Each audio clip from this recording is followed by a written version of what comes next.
E aí, galera, vamos lá? Mais uma aula de História? Professor Ronaldo Faria. Hoje falaremos da República Oligárquica, período extremamente importante no vestibular e demais concursos no país, ok? Vamos lembrar do processo de proclamação e consolidação da República no Brasil. Lembramos, foi um acordo, certo? Uma aproximação entre setores militares e setores da classe agroexportadora brasileira, dos grandes proprietários de terra. Vemos isso claramente na chamada República Velha, dividida em dois períodos. No primeiro momento, uma república militar, os governos Deodoro da Fonseca e Floriano Peixoto, certo? Onde líderes militares consolidaram essa república, implantaram e consolidaram, certo? Através do autoritarismo, do desrespeito à Constituição. Depois que esse regime foi consolidado, os militares rolaram a bola para os verdadeiros donos do poder no Brasil, os proprietários de terra. Aí nós começamos a falar da segunda fase da República Velha, a chamada República Oligárquica. Lembrando, governo oligárquico está relacionado à representação dos interesses de um reduzido número de pessoas, de um determinado grupo social ou político. Nesse caso, os grandes proprietários de terra. Correto? Não é à toa que alguns vão chamar de República dos Coronéis. Certo, moçada? Ronaldo, vamos lá. Dá para evidenciar que é um governo oligárquico? Aqui, ó. Olha a evolução política dessa república. Vocês precisam decorar esse monte de nome, esse monte de data? Claro que não. Por que eu coloquei isso? Todos eles têm uma coisa em comum. Eles representam os interesses agrários, agroexportadores, dos grandes proprietários de terra do Brasil. E aí, Ronaldo, você já evidenciou realmente uma lista considerável de pessoas vinculadas a interesses agroexportadores, né? O que eu tenho que lembrar desse período? Coloquei aqui para vocês, ó, algumas características gerais, aspectos políticos dessa República Oligárquica. O que chama a atenção? Obviamente, a hegemonia dessa elite agrária brasileira. O que mais, Ronaldo? Essa elite, ela não será muito democrática, certo? Ela vai se basear em manobras, em casuísmos eleitorais. É o que eu chamo de manobras continuistas.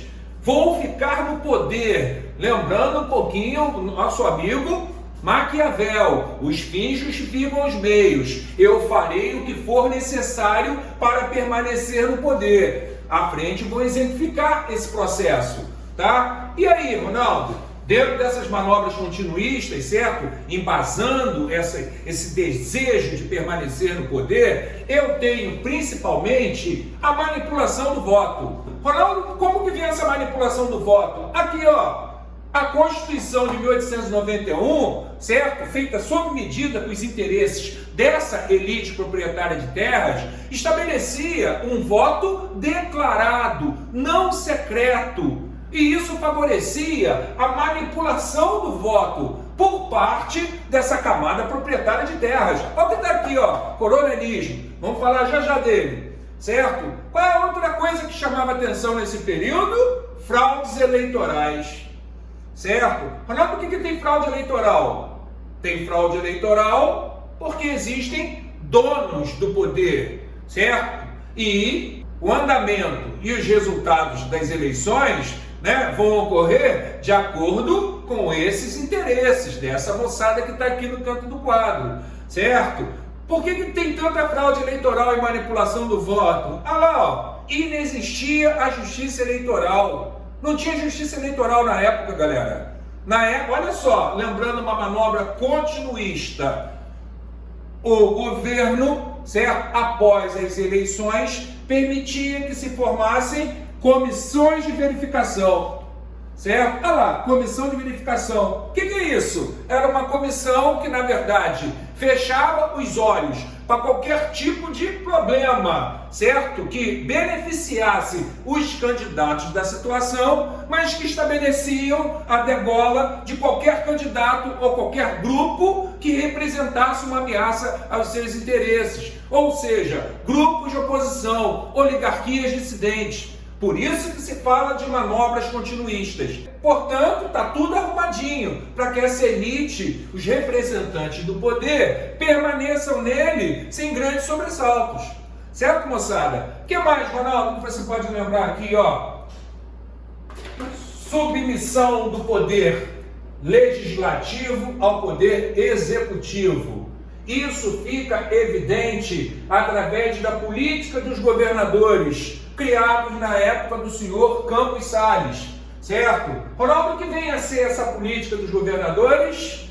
Os coronéis vão arrumar votos, vão manipular votos a favor de candidatos do Legislativo, ou seja, Câmara dos Deputados Federais e Senadores, que aprovem as leis do interesse da Presidência da República. Portanto, o poder legislativo, certo? Através de senadores e deputados federais, que nesse caso, eles chegaram ao poder beneficiados pela manipulação do voto, pelo esquema montado em função do coronelismo, e em troca, eles têm que devolver para o presidente da República favores, aprovando as leis do interesse do Poder Executivo. Olha como tudo é armadinho, galera, organizado, certo? O que mais, Ronaldo, que eu tenho aqui? Olha lá, ó, abandono da população por parte do Estado, certo? Como assim?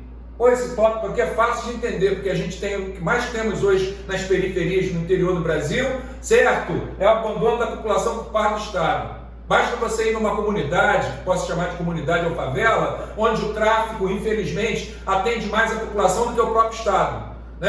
O Estado só sobe lá normalmente 4 anos para pedir voto, ou através do seu aparelho repressivo, que são as polícias estaduais. Certo, moçada? Isso aqui não mudou muito, E aí, Ronaldo? E aí, esse abandono da população por parte do Estado favorece também o poder municipal, Olha que legal, eu tenho manobras continuistas, estruturas de poder nos níveis federal, estadual e municipal. Como assim, Ronaldo? Olha lá, ó. No nível federal, nós temos a chamada política do café com leite, ou república do café com leite. Eu não gosto de colocar muito não, nem escrever aqui para vocês, nos tópicos relevantes, que eu acho isso meio questionável. Mas alguns autores colocam isso, certo? Que na verdade existe, nesse momento, uma supremacia, uma alternância dos interesses das principais elites, oligarquias estaduais no poder. No caso, a paulista, certo? E a mineira. Olhando para isso aqui, você já vê que está meio furado, Apesar de ter uma preponderância das duas, não quer dizer que o poder estivesse somente nas mãos dela. Temos exemplo aqui do Hermes da Fonseca, representante gaúcho. Temos o exemplo aqui do Washington Luiz, que é fluminense, é macaense, apesar de defender interesses paulistas, certo? Mas é aquela brincadeira, Normalmente, na esfera federal, as elites mais fortes, a paulista e a mineira, farão prevalecer seus interesses sobre as demais, Ronaldo, no nível estadual, a gente fala da política dos governadores organizadas pelo Campos Salles e que vai atravessar praticamente toda a República Oligárquica. Lembra do que eu falei? Submissão do poder legislativo ao executivo. A política dos governadores, como o nome já diz, dava importância aos governadores de estado, porque a mando do presidente, eles vão contactar os líderes municipais, os grandes proprietários de terra, normalmente latifundiários, chamados de coronéis, certo? Que terão a capacidade de manipular votos a favor dos interesses ou dessa presidência da República ou para os interesses dos governadores de estado. Vamos lá, o que mais, Ronaldo? Continue exemplificando aí. Olha aqui, ó. Vamos para o X da questão, a questão principal, o coronelismo, né? Acabei de falar aqui para vocês, ó, é uma característica geral, o abandono da população por parte do Estado, né? Você pensar aí em cidadania, na forma de educação, moradia, certo? É brincadeira de criança, você acreditar nisso, que esse tipo de governo estará preocupado em atender às demandas populares, certo? Ele normalmente vai defender seus interesses de classe, elitistas, certo? E aí, Ronaldo? E aí, olha como a coisa funciona. Como eu falei ainda agora, galera, os grandes proprietários de terra, de uma certa maneira, eles farão o papel do Estado. Por isso que eu coloquei aqui, ó, existe, na verdade, né, um limite ao exercício da cidadania. Né? E nessa brecha deixada é que o coronelismo vai se encaixar, certo? Como assim, Ronaldo? O coronel, ele vai agir através do paternalismo, do clientelismo, formando currais eleitorais, né? Economicamente, o Brasil é essencialmente agrário, portanto, o poder político e socioeconômico desses grandes proprietários de terra era enorme. Se esse Estado não atende a população, esse senhor local, esse senhor municipal, né, ele vai preencher essa lacuna. Ele vai fazer favores a essa população desassistida, certo? Ele vai arrumar empregos. Ele vai dar um jeito na hora que esse cidadão comum precisa de um tratamento médico, precisa de um deslocamento para a capital, né? Precisa de um acesso ao ensino, certo? Coisas que, na verdade, são direitos do cidadão, né? Mas na forma de presentinhos, né? Na forma de favores, o que seria um direito acaba virando uma forma de manipulação,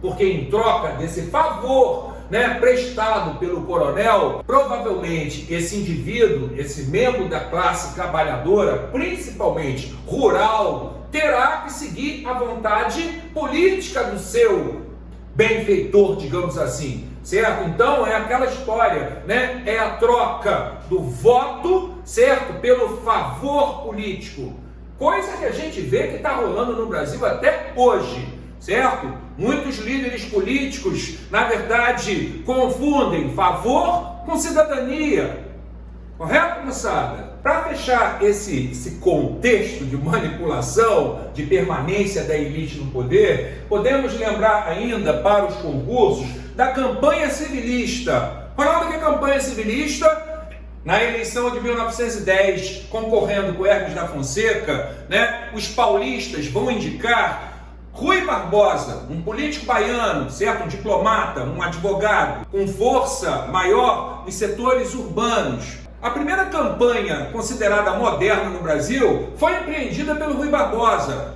Ele vai correr o Brasil inteiro fazendo comícios, pregando modernização das estruturas política e econômica do Brasil. E para tentar vencer essas manobras continuistas, o Rui Barbosa irá propor, né, nessa campanha civilista, a criação de uma justiça eleitoral e o estabelecimento do voto secreto. Deu certo, Ronaldo? Não, não deu. Tanto é que o senhor Hermes da Fonseca vence as eleições e governa de 1910 a 14, certo? E para fecharmos essa exemplificação, temos também a política das salvações, que é uma política intervencionista, que está ligada também à eleição do Hermes da Fonseca.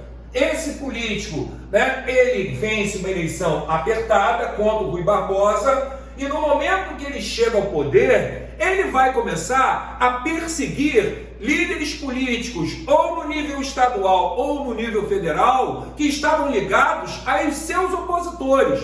Naquele momento tem uma eminência par de um senador gaúcho chamado Pinheiro Machado. Qualquer pessoa ligada ao Pinheiro Machado, na esfera federal ou na esfera estadual, certo? Vai dar de cara com a danada da política das salvações.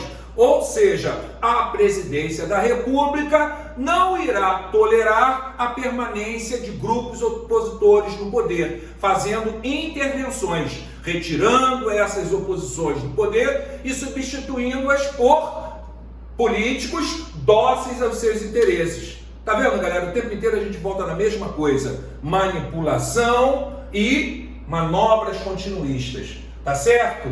Na próxima aula nós falaremos de aspectos econômicos dessa república oligárquica. Valeu, galera? Espero por vocês, tá bom? E continuem se cuidando, por favor. Valeu, um abração.